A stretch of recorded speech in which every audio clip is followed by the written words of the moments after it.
What is going on, everybody? Welcome back to another episode of Bare Basic Lawns. Today I'm going to be doing some mow action. I have some rain coming up here for the whole pretty much, I don't know, 4 or 5 days easily, so the whole next week. So I don't know if I'm going to be getting some mow action in. So I know I mowed a couple of days ago before I laid that herbicide killer. I'm just looking to mow a little bit just to make sure that as it grows, I know it probably won't do much for a mow right now just because necessarily isn't necessarily growing, but it's just still very low to where it's not really growing, like I say. Um, so I'm just looking to do some of that, and then I will be spraying some fertilizer. I want to get rid of all that kind of starter fert that I have before. But also too, I wanted to give you a little update onto the spray. It has been pretty much just shy of 2 days. Maybe, I don't know, 2 days and 20 hours, if you really want to be precise. But I want to go ahead and give you guys a little update. The weeds right here have definitely starting to die. They are keeling over, you can just tell. Let's go ahead and see what I'm talking about here. So in the back area right here, this is the main part that I was testing and seeing, but you can see all of these little broadleaf weeds that are starting to keel over. Some of these tall ones though right here, some of these tall ones are right here. They're not really necessarily doing much. They still kind of are there, but you can tell these little ones right here are, these broadleaf ones are bending over, keeling over, whatever you want to say.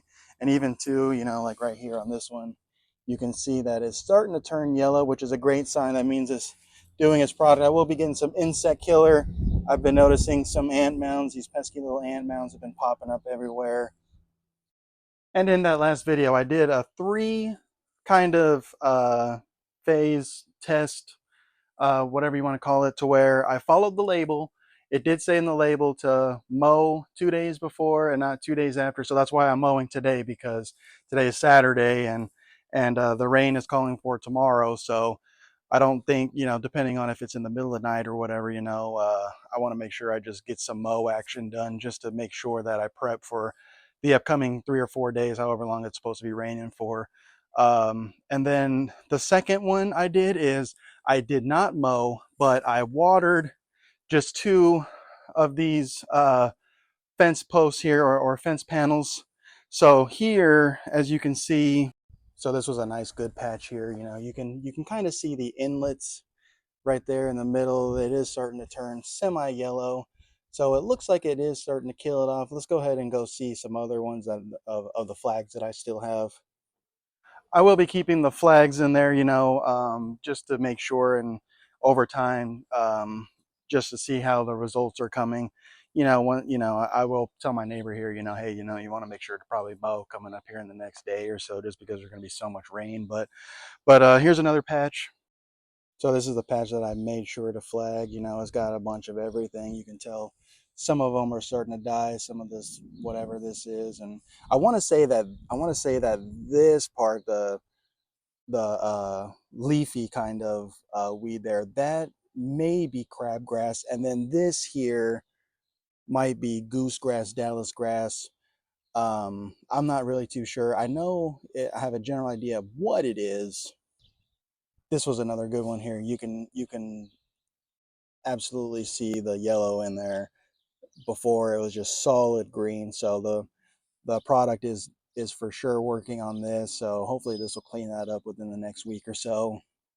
So to answer my question, I would say it is a 2 answer yes. I would say yes, go ahead and prep your lawn, mow, then water the day before, and then you should be good to go. I would say also yes, that if you don't prep your lawn and you spray your lawn, you will get results, but at the same time, you might not get fast enough results. What I mean by that is, you're going to have to really spray it multiple times, and it might die it out, which you should be doing anyways, mowing your lawn and then spraying anyways. But I would definitely say the answer is yes. And then also, yes, so you just might not get fast enough results when you don't mow and prep your lawn. So I will definitely say those were my 2 answers for my test results. I highly recommend those products. It will bleach your lawn a little bit, which is fine. It's not a big deal. You know, it will bounce back. You know, Bermuda grass is very resilient to what you do to it. Unless you spray some Roundup, something with glyphosate in there, that then you're kind of screwing yourself. So make sure to stay away from those kind of products. Make sure to read your labels. Uh, wear the required PPE, all the above. Keep yourself protected. We are here for enjoyment. You don't want to be hurting yourself as to doing specific products and putting yourself in the hospital for say or whatever. So in the meantime, let's go ahead and get some mow action done, and then I will be spraying some fertilizer, that starter fertilizer that I had. I just want to get rid of the bag. I don't want to hang on to it. I want to get some different products. Coming up here within the next couple of weeks, I will be getting some good stuff, for the leveling project that I want to do. You want to get some nitrogen of like 46 or something in crazy amount of numbers, 4600 for your potassium and what is it? I don't know. I'll figure it out. I'll link it. I'll put it right here. I can't think off the top of my head. It's the weekend. It's been a week, and so I'm looking to get this mowed, get it fertilized, and I'll catch you in the lawn.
All right, guys, welcome back. We got it mowed. We got our fertilizer set. I did off camera. I have a lot of product still in it, so I upped the setting to 4. I did all of that at a 3. I felt like it really wasn't spreading enough. Man, I apologize for this wind. Like I mentioned in my other videos, this whole month has just been nothing but wind. And it's like, come on, guys, give me a break here. I'm trying to do some lawn stuff, you know, and make the lawn look good. But we got it mowed, we got it sprayed. I did see my neighbor right now too off camera, talk to him about all of his weeds and spraying and everything. I told him now you can mow, you know, it's been 2 days, you know, like the recommendation says. So, and I told him too, you know, you want to make sure to mow because, you know, the next 4 or 5 days is gonna be raining, so you want to make sure to get it mowed so the next growth will, you know, establish with all the rain that's supposed to be coming. So told him to do all that, and want to make sure too as well, you know, when you spray and spread, especially granular fertilizer, to make sure to blow it off your concrete. And you know, let me show you what I'm talking about, because it will stain your concrete. And one day I came home and maybe after a rain or after I watered or something, and you know, I backed my car in, and kind of right underneath where the oil pan might be, or even you know, spring a little oil leak, I was like, oh man, what is that? But luckily it's just I believe a leftover granular from the fertilizer that didn't get blown off. And this is what will happen if you don't blow it off. So you see this little streak that looks like a little oil spill. It's kind of hard to see on camera, but it does look like a little oil spill. And if you don't blow your concrete off, that will get all over your concrete, and you know, your whole concrete will look like a bunch of oil spills, or you know, rust spots, or whatever you want to call it. And you know, I don't want that to, you know, especially right where this happened, you know, like I just said, you know, the might look like oil and you might freak out like I did, you know, but for the most part, you know, we got it all blown off. I even went a little extra off camera just to make sure that it all happens. You know, I don't know why these guys, you know, like I was saying about like HOA, you know, putting in, you know, 100-foot trees in a 15-square-foot little patch, you know, 2 of them in your backyard. And even like this stuff, you know, can't you like make fertilizer have like a dark blue color, or make it black, you know, for all I care, because concrete is light to begin with anyways, you know, that way you know truly that you blew all your concrete off, you know. So enough of me rambling on about that, but you know, definitely, as always, thank you for tuning in. Make sure to like, subscribe, comment, and as always, I will catch you in the next video. They're basic lawns where the green grass grows, East Texas skies and a gentle breeze blows.